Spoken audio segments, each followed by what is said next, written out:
This material is from the statistics section in your textbook, pages 227 through 245. So you really need to go back and read that section before you start going through this video. So the very first thing that you see on the page is about gathering and analyzing data, and we need to go over some definitions first.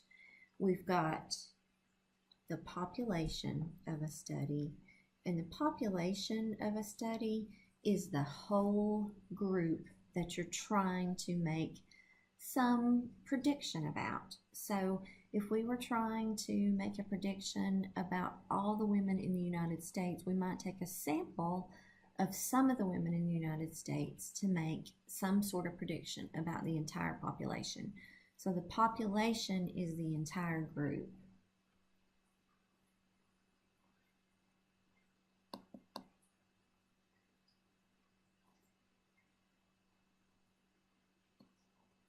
A parameter, so here's parameter, is something that is calculated using all the data from the population. So the average, the percentage, something that describes the entire population. And when we survey an entire population, that's called the census. And we talked about that a little bit in class already.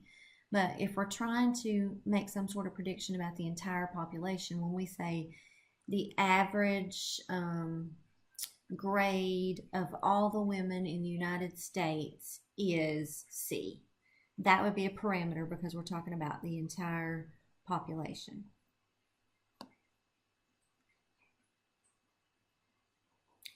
It's very hard to talk about the entire population, as we already talked in class.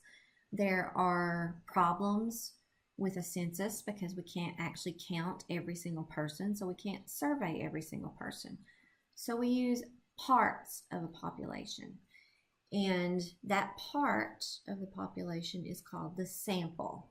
So we take a sample and we try to make it large enough that it will be representative of the entire population. We take a sample and we find out things about the sample, and then we make a prediction about the entire population based on that sample. And just like a parameter describes an entire population, a statistic describes a sample. So if we say the average of the sample, we're talking about a statistic. And again, this is all found in your reading, so these are just definitions that you're responsible for. So this is the kind of problem that you're going to see with this. It says the city of Prescott has 8,800 registered voters. There are 2 candidates for city council in an upcoming election, Brown and Felice. The day before the election, a telephone poll of 600 randomly selected registered voters was conducted. So here are the people that we have actually called. 206 said they'd vote for Brown, and 350 said they'd vote for Felice, and 44 were undecided. Describe the population the surveyors are really interested in. So they have looked at the city of Prescott, the registered voters. So they're trying to figure out who those registered voters are going to vote for. So they are actually interested in not all the citizens of Prescott, because they don't care about the people who are not going to vote. They're interested in the people in Prescott who are registered voters. So they're trying to figure out who those people are going to vote for. Now, yes, they're interested in all those people, and that's the people that the surveyors are really interested in. But the people that they're actually getting, because they're doing a telephone poll, are only the registered voters who have telephones. So they're interested in this group, but these are the people they're actually looking at, which can be a problem for samples, because in order to get samples, sometimes you have to use, things that are convenient. And in this case, it was convenient to use the telephone to call these people. But even in our day and age, a lot of us use cell phones. And if these people are calling landlines, they're going to miss a lot of people by using this sample.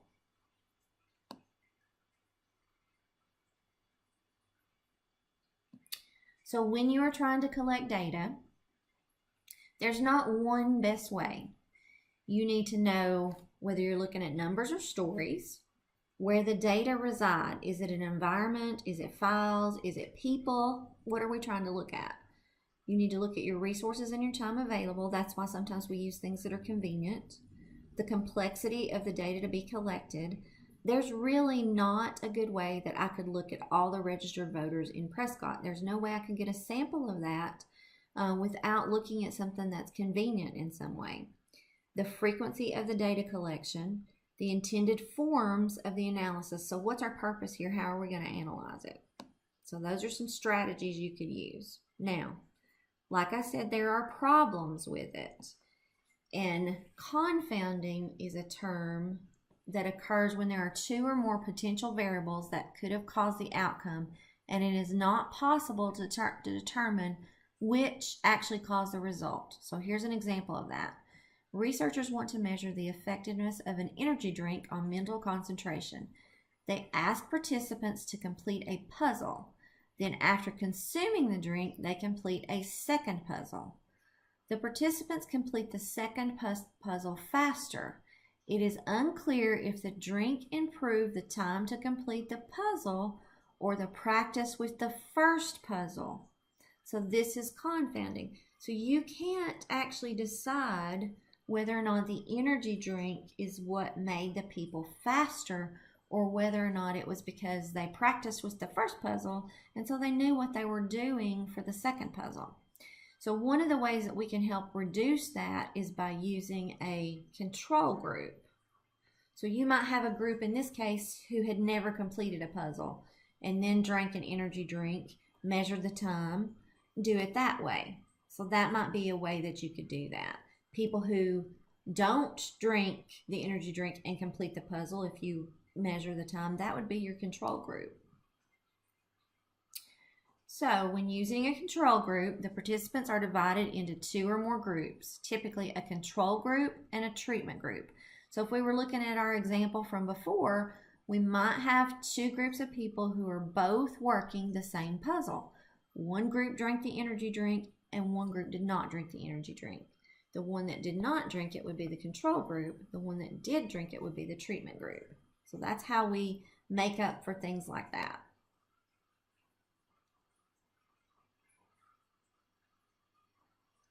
Sometimes we have bias when we're doing our sampling.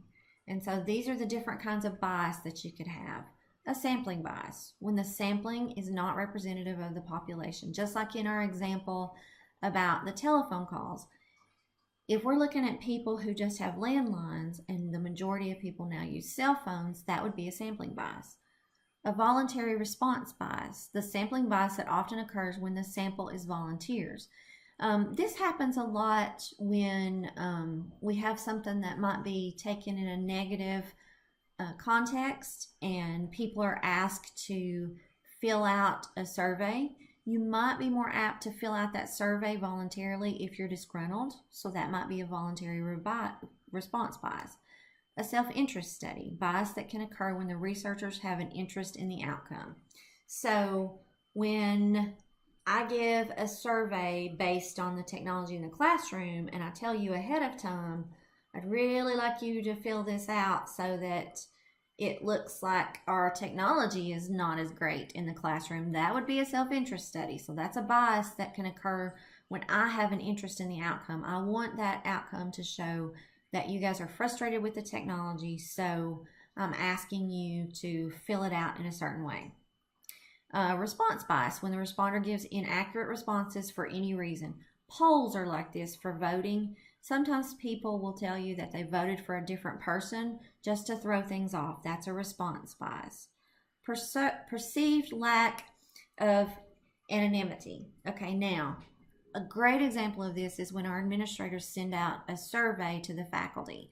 They tell us that it's anonymous, but we look at it and there's a little bit of misgiving in our mind. We're thinking, can they track this to us? If I say something that's the least little bit negative, am I going to have repercussions for that? Loaded questions, when the question wording influences the response. So I could word something that might make you respond in a certain way. And a non-biased response is when people refusing to participate in the study can influence the validity of the outcome. So if I'm standing outside the mall and I'm asking people who they voted for in the election and several people just tell me I'm not going to answer that, that could be a non-response bias. Now, I want us to take a look at some graphs. Graphs are often used to present our data. And I want us to look at these graphs, and I want to show you some things that could be wrong with these graphs. This one is a graph from Marlboro, the cigarette company, and it has a frequency on the left of 44%, and then it has the next 10 largest brands, and it looks like they add up to 43.3%, but I'm not really sure because nothing's labeled across the bottom. There's no vertical axis, there's no horizontal axis, so I really don't understand what's going on here.